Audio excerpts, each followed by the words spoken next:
Ayan, naka-open na ang ating tindahan at ready na sa pagtitinda, pero hindi ko pa in-open yung isang roll-up ko kasi marami pa akong gagawin dun sa kusina. So, meron kasing nag-comment dito mga mare na, wait lang, babasahin ko. Dun sa video ko about dun sa ilista, so nag-comment siya dito, di ko gets me. Ako kasi nagamit ako ng ilista, pero sa load ko lang ginagamit, maximum ko 5K, pero wala naman siyang fee, meron ba? Or di ko lang napansin. Ganito kasi yon kapag sa load or bills payment, wala talagang processing fee yun. Wala siyang interest, wala siyang kahit na anong babayaran. As in, zero talaga.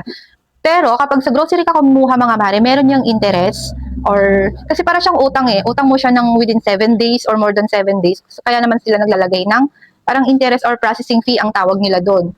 So ako mga ngayon mga mare, dahil nga nagtitipid ako, nagkakat talaga ako ng expenses. So dinadamay ko na rin pati yung sa processing fee dun sa pagkakat ko ng expenses ng mga gastusin. So tumitingin ako sa labas, wait lang kasi baka mamaya may tao, maririnig na naman ako.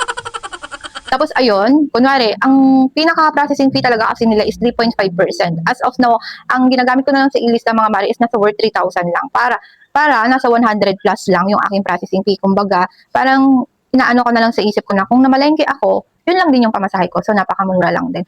And malaking tulong din kasi talaga ang ilista mga mare. Hindi siya biro-biro, lalo na kapag yung medyo short ka pagdating sa puhunan, malaking tulong siya kapag meron kang ilista. Kasi mapapaikot mo pa yung puhunan ba, ganun. Makakabenta ka pa, ganun.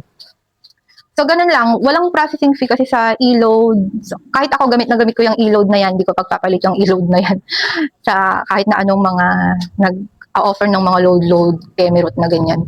Kasi malaking tulong siya. And hindi mo na kasi kailangan magpondo ng napakalaki, di ba? Pagdating dun sa may e-load.